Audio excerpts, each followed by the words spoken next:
So ngayon guys, update tayo sa saranggola natin guys ha. Ito mga yung design niya Corona. So mga isang taon na to guys ha, mga 1 year na. Ito. At tapos ito yung Agila. Ginawa ko kasi may nag-request. So mga isang taon na din.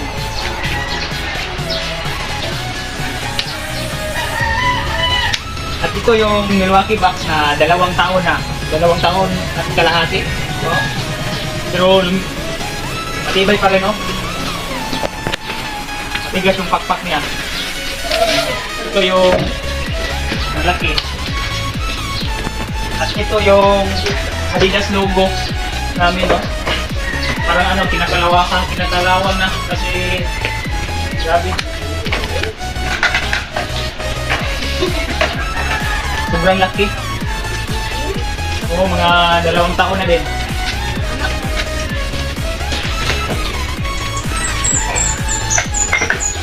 Ito yung mga mag 1 year pa yung saranggola natin na transformer yung buntot niya.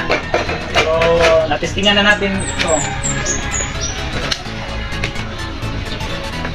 At ito din yung isa, yung champion. Champion logo. Nakalipad na din.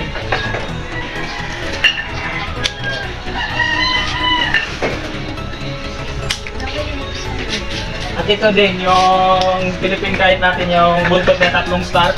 So, magwa 1 year na din.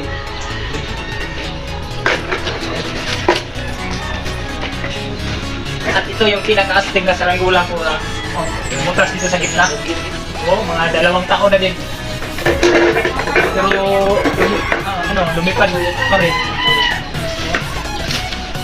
Parang napita yung plastic niya. Sobrang tagal.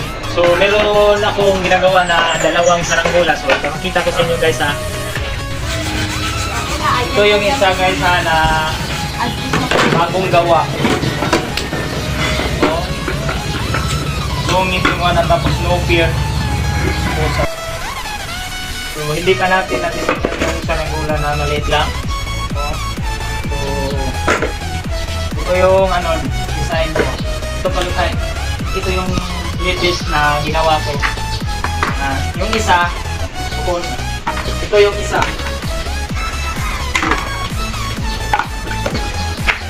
So ito yung isa guys Lightning McQueen. Ito yung Cars 2. Ito yung ang hirap gagawin guys lalo na po maraming design. So ang ginagamit ko yung sumba niya ay gamit ko ay laminating film kasi matibay at malakas pa yung tunog niya. So hanggang dito na lang guys ha. In-update ko yung saranggola ko kasi malapit ang sama sa amin.